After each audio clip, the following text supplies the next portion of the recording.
क्या हाल है मित्रों, welcome back to new video. तो आज की वीडियो में हम बात करेंगे क्रिएटिन के बारे में, स्पेशली मसल ब्लेज का क्रिएटिन मोनोहाइड्रेट फॉर्म का। मैंने और भी क्रिएटिन ट्राई किए हैं, जैसे कि एक अभी और डब्बा पड़ा मेरे पास प्रो का, और एसिटीज़ का भी ट्राई किया है। तो आज बेसिकली क्रिएटिन के बारे में बात करेंगे। तो क्रिएटिन मेरा सबसे पहला सप्लीमेंट था जब मैं कॉलेज में, जब मैंने जिम स्टार्ट किया था। तो कुछ सालों में या कुछ महीनों में जो सबसे पहला सप्लीमेंट था वो था मेरा क्रिएटिन। इसके दो रीज़न है कि ये मेरा सबसे पहला सप्लीमेंट क्यों रहा। पहला रीज़न है कि सबसे सस्ता था, सस्ता नहीं सबसे अच्छा, सीधी सी बात है। और जो सेकंड रीज़न है वो था कि सबसे ज़्यादा इफेक्टिव और सबसे जल्दी इफेक्ट दिखाने वाला जो सप्लीमेंट है वो है क्रिएटिन। नो डाउट, अगर आप भी लेंगे तो आपको पता लग जाएगा। इसका असर आपको कुछ हफ्तों में या एक महीने में आपको साफ साफ दिखना स्टार्ट हो जाएगा। तो आज की वीडियो में हम पूरा डिटेल वीडियो में बात करेंगे, डिटेल टॉपिक्स पे बात करेंगे। मसल ब्लेज का क्रिएटिन के बारे में, या फिर कोई भी क्रिएटिन, कोई भी हो ब्रांड से मुझे इतना मतलब नहीं है, क्रिएटिन से मतलब है। तो आज क्रिएटिन किन को लेना चाहिए, किन को नहीं लेना चाहिए, क्या एडवांटेज है, क्या डिसएडवांटेज है, या फिर जो मिथ्स है इसके बारे में, या कैसे काम करता है, कितना इसको लेना चाहिए, सारे टॉपिक्स पर हम बात करेंगे। फुल डिटेल वीडियो होने वाली है। किसी को भी क्रिएटिन मंगवाना हो या ऑर्डर करना हो तो मैं डिस्क्रिप्शन में लिंक डाल दूंगा। बेसिकली 3 ब्रांड्स के मैं लिंक डालूंगा, एसिटीज़ का, मसल ब्लेज का और प्रो का। तो आप डायरेक्ट उस लिंक पे क्लिक करके उस ब्रांड पे पहुंच सकते हैं या उस क्रिएटिन पे पहुंच सकते हैं और अपना क्रिएटिन ऑर्डर कर सकते हैं, ताकि आपको कोई फेक सप्लीमेंट या कुछ भी गलत चीज़ नहीं चिपका सके। तो लिंक से जाए तो अच्छा है आपके लिए। और एक काफ़ी अच्छी गुड न्यूज़ है आपके लिए, तो जो कि वीडियो के आखिरी में आपको पता लगेगा। तो वीडियो स्किप ना करें और वीडियो का आखिरी पार्ट ज़रूर देखें, क्योंकि वो इन्फॉर्मेशन एक गुड न्यूज़ है आपके लिए। तो यही रहेगी आज की वीडियो। तो चलिए शुरू करते हैं। तो सबसे पहले समझते हैं कि क्रिएटिन होता क्या है। What is creatine? क्रिएटिन एक नेचुरल सब्सटेंस है जो आपकी बॉडी में, या आपकी बॉडी उसको प्रोड्यूस करती है, आपके लीवर में, आपके किडनी में, आपके पैनक्रियाज में। अब जो लोग नॉन वेजिटेरियन होते हैं तो उनकी डाइट में जनरली होता है फिश, चिकन ले लो और एग ले लो। तो इस डाइट से वो अपनी बॉडी में क्रिएटिन का जो मिनिमम अमाउंट या सफिशिएंट अमाउंट जो उनको चाहिए होता है डे वाइज, वो कंप्लीट हो जाता है ईजिली। अब वहीं बात आती है वेजिटेरियन लोगों की। तो उनकी डाइट से मिनिमम अमाउंट या जो सफिशिएंट अमाउंट जो क्रिएटिन होता है वो नहीं मिल पाता है उनको, या रिक्वायरमेंट कंप्लीट नहीं हो पाती है। तो इसीलिए वो अपनी हेल्प लेते हैं सप्लीमेंट्स से, जैसे क्रिएटिन से। तो इसमें कोई गलत बात नहीं है। अगर आप अपनी डेली की रिक्वायरमेंट जो प्रोटीन ले लो या क्रिएटिन ले लो या फिर कोई भी कार्ब सोर्स ले लो, उससे अगर कंप्लीट नहीं हो पा रहा है, अगर नेचुरल डाइट से या फिर खाने पीने से, तो आप सप्लीमेंट्स का यूज़ ले सकते हैं, हेल्प ले सकते हैं। अब समझते हैं कि क्रिएटिन का फंक्शन क्या है। फंक्शन समझना इसलिए ज़रूरी है क्योंकि जब भी अगर आप अपनी बॉडी में कुछ भी खाते हैं तो उसका क्या बॉडी में रिएक्शन होगा, क्या उसका फंक्शन होगा, वो समझना काफ़ी ज़रूरी है। तो जब आपकी बॉडी में क्रिएटिन जाता है तो एटीपी जो सेल्स होते हैं उसको प्रोडक्शन रेट को बढ़ाता है। अब जिन लोगों को नहीं पता कि एटीपी क्या होता है, तो एटीपी का फुल फॉर्म होता है एडेनोसाइन ट्राइफॉस्फेट। अब ये क्या चीज़ है? अब ATP is the main source of energy, means more ATP means more energy. अब क्रिएटिन काफ़ी इंपॉर्टेंट होता है आपके ओवरऑल परफॉर्मेंस में, जो आप वर्कआउट के टाइम पे आपको दिखती है, आपको महसूस होती है। अब जैसे मान लेते हैं, सिंपल सा एग्जांपल लूँगा कि जैसे आप मान लीजिए स्क्वाट्स कर रहे हैं या कुछ भी पुश पुल वर्कआउट कर रहे हैं, तो उसके टाइम पे आपको रेपिटेशन निकालना है। तो जो लास्ट का रेपिटेशन पे आप अटकते हैं या आपसे वो नहीं होता है, तो क्रिएटिन वहाँ पे हेल्प करेगा आपकी। कैसे करेगा वो समझते हैं। अब जैसे आप वर्कआउट करते हैं तो एटीपी जो होता है वो धीरे धीरे कन्वर्ट होना स्टार्ट हो जाता है एडीपी में, एडेनोसाइन डाइफॉस्फेट में। तो वही कारण बनता है आपके वो लास्ट का रैप नहीं निकलने का। तो क्रिएटिन यहाँ पे हेल्प करता है, यहाँ पे काम करता है कि वो जो एडीपी बन रहा है उसको कन्वर्ट करता है एटीपी में। तो सिंपल सी बात है, एटीपी में अगर कन्वर्ट हो गया तो एनर्जी आपको बूस्ट, वहाँ पे स्पार्क जैसे एनर्जी आपको मिलती है और आप वो लास्ट का रैप भी निकाल देते हैं। तो जो एक्स्ट्रा रैप निकल रहा है वो धीरे धीरे धीरे करके 1 से 2 में कन्वर्ट होता है, और लॉन्ग टर्म में देखें तो वही रैप आपके गुड मसल क्वालिटी में या गुड स्ट्रेंथ में काम आता है। तो क्रिएटिन यहाँ पे हेल्प करता है। तो अब समझते हैं कि क्रिएटिन के फॉर्म्स क्या होते हैं। जैसे आप सबको पता है कि जैसे वे प्रोटीन लेते हैं तो उसमें कॉन्सेंट्रेट होता है, आइसोलेट होता है, तो उसी प्रकार क्रिएटिन की फॉर्म्स होते हैं। अब जो पहला फॉर्म होगा वो micronized creatine, creatine ethyl ester creatine monohydrate, जो काफ़ी ट्रेंडिंग में, काफ़ी जो लोग इस्तेमाल करते हैं, जो मैं खुद इस्तेमाल करता हूँ, खुद यूज़ करता हूँ। और जो अगला है वो creatine nitrate, buffered creatine, creatine HCL. ऐसे बहुत सारे क्रिएटिन के जो ये जो फॉर्म बताएं, काफ़ी फॉर्म है, लेकिन सबसे जो कॉमन फॉर्म होता है creatine monohydrate. Reason 99% absorption rate होती है इसकी, और बेस्ट फॉर्म ऑफ क्रिएटिन है जो काफ़ी जल्दी आपकी बॉडी में एब्जॉर्ब हो जाता है, और बजट फ्रेंडली भी सबसे ज़रूरी बात। और मैं नहीं कहता कि सबसे अच्छा फॉर्म यही है, इससे भी अच्छे से फॉर्म है, लेकिन ज़्यादा डिफरेंस नहीं आता है कि ज़्यादा अच्छे फॉर्म से और इसमें, क्योंकि 1-2% का डिफरेंस आएगा, वो काफ़ी ज़्यादा मेजर डिफरेंस नहीं है, कोई ज़्यादा फ़र्क नहीं पड़ेगा। आप अगर क्रिएटिन मोनोहाइड्रेट यूज़ करते हैं तो काफ़ी अच्छा है। मैं भी काफ़ी पहले से यही फॉर्म यूज़ कर रहा हूँ, और मुझे आज तक कोई दिक्कत नहीं है कि एब्जॉर्प्शन रेट में कोई दिक्कत आई हो, या फिर इसको खाने में कोई दिक्कत आई हो, या फिर पेट दर्द से कोई रिलेटेड दिक्कत हो। तो मेरी तरफ से 100% सजेशन रहेगा कि आप क्रिएटिन मोनोहाइड्रेट फॉर्म ही यूज़ करें, या यही फॉर्म आप यूज़ कर सकते हैं अपने बेस्ट रिजल्ट्स के लिए। सबसे ज़रूरी चीज़ है कि डोजेज़ की, क्रिएटिन लेना कैसे है।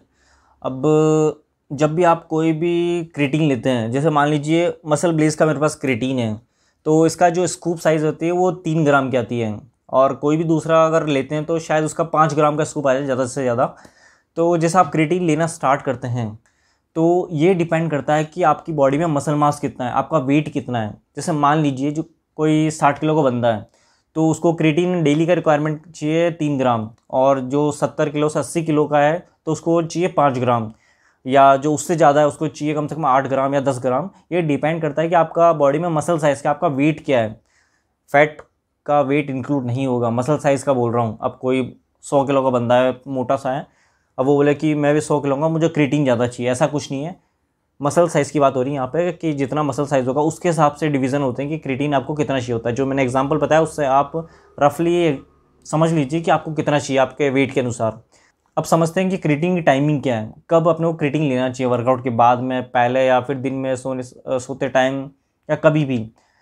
तो सिंपल सी बात है कि अभी तक कोई ऐसी वैलिड रिसर्च नहीं हुआ, या कोई रिसर्च पेपर अभी तक लॉन्च नहीं हुआ है कि उसमें बताया कि क्रिएटिन कब ज़्यादा अच्छा काम करेगा। अब आप इसको वर्कआउट से पहले भी ले सकते हैं, वर्कआउट के बाद भी ले सकते हैं, या फिर अपने पूरे डे का जो 24 घंटे का दिन है तो उसमें कभी भी ले सकते हैं। मैं इसको स्पेशली लेता हूँ वर्कआउट से 10-15 मिनट पहले, क्योंकि मेरा ये मानना है मेरी बॉडी उस समय ज़्यादा अच्छा रिएक्ट करती है। मेरा सजेशन ये होगा कि आप भी इसको वर्कआउट से 15 से 20 मिनट पहले लें, ताकि आपको अच्छा रिजल्ट मिले। एक और चीज़ है कि अगर आप इसको कार्ब सोर्स के साथ लेते हैं क्रिएटिन को, ध्यान दीजिएगा, अगर क्रिएटिन को आप कार्ब सोर्स के साथ लेते हैं, जैसे आलू ले लीजिए या कोई भी फ्रूट ले लीजिए, तो ये अच्छा आपकी बॉडी में रिएक्ट करेगा, एब्जॉर्ब अच्छा होगा। जैसे मान लीजिए आप जिम जा रहे हैं तो आधा घंटा पहले या 1 घंटा पहले अगर आप आलू खाते हैं या कुछ भी कार्ब सोर्स खाते हैं तो उस टाइम आप क्रिएटिन ले सकते हैं वर्कआउट से पहले, तो आपकी बॉडी अच्छा रिएक्ट करेगी, अच्छा एब्जॉर्ब करेगी उस क्रिएटिन को। अब सबसे ज़रूरी चीज़, और मुझे मज़ा आया चीज़ बताने में, कि इससे क्रिएटिन से रिलेटेड मिथ्स, क्या क्या गलत धारणाएं जो लोग कहते हैं। सबसे ज़रूरी मिथ, या जो बेसिकली आपने सुने होगा, कि क्रिएटिन लेने से किडनी ख़राब हो जाती है। जब आप अपनी बॉडी में एक किडनी का टेस्ट कराते हैं तो उसमें अगर आप रिपोर्ट देखेंगे तो उसमें टेस्ट होता है, वो एक यूनिट होती है, वो यूनिट होती है क्रिएटिनिन, ना कि क्रिएटिन। अब जिन लोगों को नहीं पता है कि क्रिएटिनिन क्या होता है, जब आप अपनी रिपोर्ट देखेंगे जब किडनी का टेस्ट कराने के बाद, तो जो यूनिट आती है उस यूनिट से आपको ये पता लगता है कि आपकी किडनी सही से फ़िल्टर कर रही है, नहीं कर रही है, सही से काम कर रही है या नहीं कर रही है। तो वो यूनिट होती है क्रिएटिनिन। उस यूनिट से आपको पता लगता है कि आपकी किडनी हेल्दी है या नहीं है।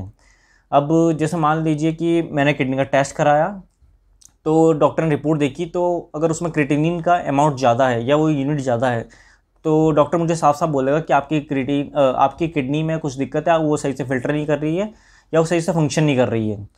अब क्या ये प्रॉब्लम क्रिएटिन लेने की वजह से आई है या क्रिएटिन ज़्यादा लेने की वजह से आई है, ये समझते हैं। अब जैसे मान लीजिए जो मैंने पहला एग्जांपल दिया था कि जैसे 70 किलो का आदमी है तो उसको 5 ग्राम या 3 ग्राम क्रिएटिन चाहिए पूरे दिन में। तो अगर वो ज़्यादा ले लेता है, जैसे मान लीजिए 15 या 10 ग्राम ले लेता है, तो उसका क्या होगा, बॉडी को 5 या 3 ग्राम ही एब्जॉर्ब करना है जितना उसको रिक्वायरमेंट है, बाकी उसके कोई काम का नहीं है।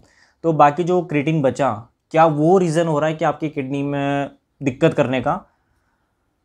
इससे रिलेटेड कोई भी रिपोर्ट में ये प्रूफ नहीं हुआ है कि क्रिएटिन लेने से या थोड़ा सा ज़्यादा लेने से आपकी किडनी में ज़्यादा लोड आ रहा हो या ज़्यादा दिक्कत आ रही हो। पर मेरा सजेशन यही रहेगा कि जैसे मान लीजिए पुरानी कहावत है कि किसी भी चीज़ का अति इस्तेमाल करना और कम इस्तेमाल करना हमेशा घातक होता है। मतलब किसी भी चीज़ का ज़्यादा इस्तेमाल करना या कम इस्तेमाल करना हमेशा दिक्कत ही देता है। किसी भी चीज़ का एक सफिशेंट अमाउंट में या एक निर्धारित अमाउंट में इस्तेमाल करना ही अपनी बॉडी के लिए या किसी भी चीज़ के लिए अच्छा होता है। तो उसी तरह से क्रिएटिन जितना आपकी बॉडी या आपके मसल को चाहिए होता है उतना ही ले तो अच्छा है। अब जैसे कहते हैं कि क्रिएटिन अगर कोई ले रहा है तो उसको ज़्यादा पानी पीना पड़ता है। तो ये चीज़ कहाँ से आई बाहर? ये चीज़ यहाँ से आई कि जैसे मान लीजिए क्रिएटिन का वर्क ही ऐसे करता है कि वो पानी अगर आप ज़्यादा लेते हैं या सफिशेंट अमाउंट में तो क्रिएटिन तभी अच्छे से काम करता है। जैसे मान लीजिए कि आप कम ले रहे हैं तो सीधी सी बात है, अगर पानी आप कम ले रहे हैं तो बॉडी के लिए तो नुकसान तो देगा ही सही, और क्रिएटिन भी ढंग से डिज़ोल्व नहीं होगा और ढंग से काम नहीं करेगा। तो जितना आपकी बॉडी में नॉर्मली जितना पानी आपकी बॉडी को चाहिए होता है उतना ही पानी लें आप, कम ना लें, क्योंकि क्रिएटिन वर्क ही करता है एक अच्छे अमाउंट ऑफ वाटर में जो आपकी बॉडी में चाहिए होता है। अब जो सेकंड मिथ है वो है कि कटिंग फेज़ में या कटिंग के टाइम पे आप हो, बॉडी उस फेज़ में है तो आप क्रिएटिन का यूज़ करें या ना करें। अब क्रिएटिन का सिंपल सा यूज़ होता है कि एटीपी को आपकी बॉडी में बनाए रखना या उसको इंक्रीज़ करना। अब क्रिएटिन हमेशा आपकी बॉडी में वाटर रिटेन नहीं कर सकता या वाटर रिटेन नहीं करता। अब लोगों को लगता है कि क्रिएटिन ले लिया तो आप फूल जाएंगे, ऐसा नहीं है। अब जो अगला टॉपिक है या अगला मिथ है वो है कि क्रिएटिन साइकिल। क्रिएटिन साइकिल से मतलब है कि लोग कहते हैं कि 1 महीना क्रिएटिन ले ले फिर बाद में 1.5 महीना बंद कर दे, 1 महीना बंद करते हैं, या 2 हफ्ते क्रिएटिन ले ले फिर बाद में थोड़ा टाइम बंद कर, इसको कंटिन्यू मत लें। रिपोर्ट्स में आज तक ये नहीं पाया गया है, ये नहीं बताया गया है कि अगर आप क्रिएटिन को लॉन्ग टर्म यूज़ करते हैं, जी हाँ लॉन्ग टर्म, महीनों की बात चल रही है या सालों की बात चल रही है, तो आपकी बॉडी में उससे रिलेटेड कोई दिक्कत होगी। अब बात आती है कि क्रिएटिन कब तक लें। क्रिएटिन आप रोज़ ले सकते हैं, हमेशा ले सकते हैं। अब जैसे मान लीजिए मैंने वर्कआउट किया 3 महीने और किसी भी रीज़न से मुझे मान लीजिए जिम करने का मौका नहीं मिला, जैसे 1 महीना या 2 महीना मुझे छुट्टी लेनी जिम से, मैं जिम नहीं कर पाऊँगा या वर्कआउट नहीं कर पाऊँगा, उस टाइम पे आप क्रिएटिन बंद कर सकते हैं। अब जैसे मान लीजिए आप जिम में कंटिन्यू है 6 महीने या 4 महीने, तो आप उस टाइम पूरा 6 या 4 महीने क्रिएटिन ले सकते हैं, कोई दिक्कत नहीं होगी। अब जो अगला टॉपिक है वो है कि किन लोगों को क्रिएटिन नहीं लेना चाहिए। अब जैसे मान लीजिए कोई पर्सन या कोई भी जो वेट रिस्ट्रिक्टेड स्पोर्ट्स में है, या सिंपल भाषा में कहूँ तो वो स्पोर्ट्स जहाँ पे आपको वेट फिक्स रखना पड़ता है, उससे ज़्यादा नहीं रखना पड़ता है, वेट मेंटेन करके चलना पड़ता है, जैसे MMA फाइट होगी या जूडो कराटे, जिनमें एक वेट कैटेगरी के हिसाब से फ़ाइट होती है। तो वहाँ पे अगर आप क्रिएटिन लेते तो वहाँ पे थोड़ी दिक्कत आएगी कि आपका वेट ज़्यादा हो जाएगा या बढ़ जाएगा, क्योंकि ये वाटर होल्ड करता है, मसल साइज़ बढ़ाता है। तो थोड़ा टाइम यूज़ करने के बाद सिंपल सी बात है कि आपका वेट बढ़ेगा अच्छे फॉर्म में, ना कि गलत फॉर्म में। तो वहाँ पे अगर आप क्रिएटिन का यूज़ करते हैं उस स्पोर्ट्स में तो थोड़ी दिक्कत आ सकती है। तो वहाँ पे अगर आप क्रिएटिन कम अमाउंट में करें या नहीं करें तो अच्छा रहेगा आपके लिए। सो गाइस, यही थी हमारे आज की वीडियो। स्टार्टिंग मैंने कहा था कि आपके लिए एक इन्फॉर्मेशन है या गुड न्यूज़ है, वो ये है कि मान लीजिए अपने कुछ महीनों में या कुछ हफ्तों में 1000 सब्सक्राइबर हो जाते हैं तो मैं एक वे प्रोटीन गिव अवे की सोच के रहा हूँ, दूंगा आपको, गिव अवे करूँगा वे प्रोटीन। वो कौन सी कंपनी का क्या होगा वो आपको उसी टाइम पता लगेगा जब अपने 1000 सब्सक्राइबर हो जाएंगे या 1000 बंदे जुड़ जाएंगे अपनी फैमिली में। और एक और चीज़, 1 महीने की फ्री ट्रेनिंग भी दूंगा, वो चाहे मसल बिल्डिंग हो या फैट लॉस हो, उसमें मैं आपकी हेल्प करूँगा। 1 महीने फ्री ट्रेनिंग, 2 चीज़ होगी, एक हो गया वे प्रोटीन गिव अवे और 1 महीने की फ्री ट्रेनिंग। अब ये सिलेक्शन कैसे होगा उस बंदे का, ये होगा बिल्कुल ही रैंडमली। हो सकता है वो बंदा हो जो 1000 सब्सक्राइबर ज़्यादा से ज़्यादा करवाने में उसका ज़्यादा योगदान हो, या ज़्यादा सपोर्ट किया उस बंदे ने, या सबसे अच्छा कमेंट जो लगे, रैंडम पर्सन पिकअप करूँगा। ऐसा नहीं कि मेरा कोई दोस्त है तो उसी को दूंगा चीटिंग वाइज, ऐसा कुछ नहीं है। तो यही थी गुड न्यूज़। तो जल्दी जल्दी 1000 सब्सक्राइबर कराओ यार, काफ़ी धीरे धीरे सब्सक्राइबर बढ़ रहे हैं। और जो वीडियो देख के चले जाते हैं प्लीज़ वीडियो को शेयर ज़रूर कीजिए और चैनल को सब्सक्राइब ज़रूर कीजिए। Thank you guys for watching the video.